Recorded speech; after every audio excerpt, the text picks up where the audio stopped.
Halo teman-teman, kenalin aku Devina dari Logic Corner Indonesia. Kami akan mengembangkan channel YouTube ini dengan harapan agar anak-anak muda Indonesia dapat menggali potensi terbaik dalam diri mereka.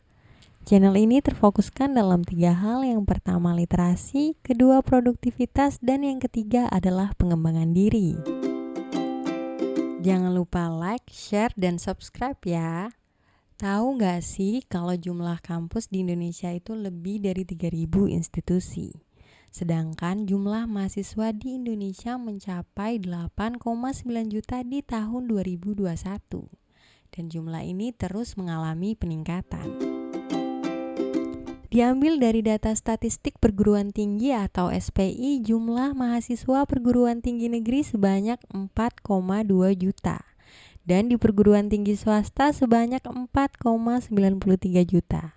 Sementara itu, jumlah mahasiswa di bawah Kemendikbudristek itu sebanyak 7,67 juta. Dan di bawah Kementerian Agama sebanyak 1,29 juta mahasiswa. Di tahun 2021, jumlah mahasiswa baru di Indonesia sebanyak 350.000 lebih. Jumlah itu sangat besar ya. Mereka ngapain aja ya di kampus sebagai anak baru? Masalah apa saja yang mereka akan hadapi? Setidaknya ada beberapa hal yang akan mereka hadapi, seperti yang pertama, adaptasi lingkungan atau yang dikenal dengan cultural shock. Yang kedua, manajemen waktu, dan yang ketiga, rutinitas yang jauh berbeda dengan masa SMA. Tentu saja saat perkuliahan sudah dimulai, mahasiswa baru akan mendapat banyak mata kuliah beserta tugasnya dari dosen. Belum lagi mereka harus ikut beberapa organisasi kampus, dan tidak jarang loh mereka juga bekerja untuk menopang hidup mereka di perantauan. Oleh karena itu, mereka sangat kesulitan untuk membagi waktu mereka karena belum terbiasa dengan lingkungan kampus.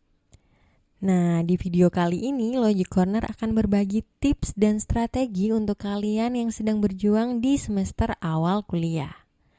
Tips pertama, cobalah untuk membuat jadwal harian. Kalian bisa menggunakan aplikasi di smartphone seperti Google Calendar, Track, Note, To-Do List, Evernote, dan lain sebagainya. Teman-teman akan banyak diuntungkan dengan membuat jadwal harian, seperti tidak terjadi bentrok antara jadwal kuliah dan meeting organisasi. Bisa mengetahui waktu luang dan tentu bisa menjadi lebih produktif. Tips kedua, cobalah membangun skala prioritas. Skala prioritas ini memang sangat penting untuk kalian yang sedang ingin memperoleh prestasi akademik dan non-akademik.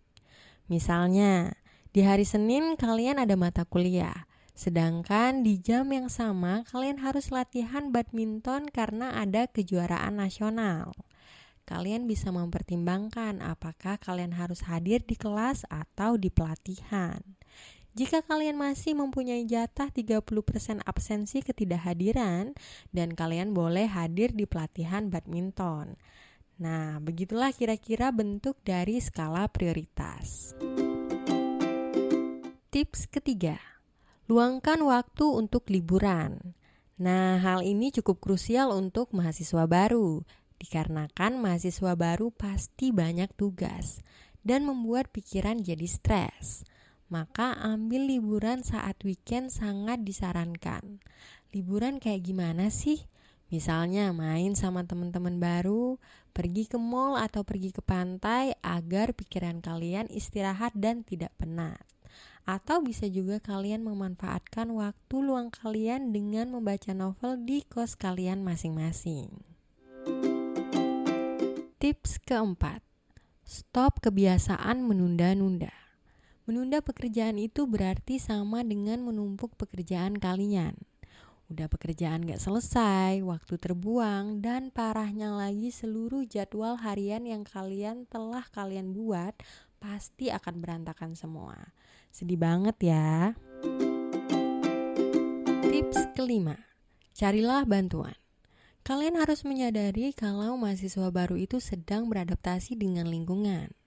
Hubungi teman atau kakak tingkat kalian untuk hal-hal yang kalian tidak pahami.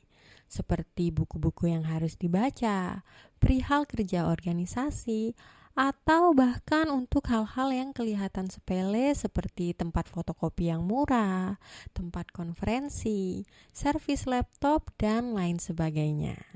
Mencari bantuan bukan hanya akan mempermudah kalian, tapi juga akan menghemat waktu kalian. Nah, itu dia teman-teman tips dan strategi manajemen waktu untuk mahasiswa baru ala Logic Corner. Semoga tips-tips tersebut bermanfaat ya. Terima kasih, jangan lupa like, share, dan subscribe. Stay healthy, happy, and productive.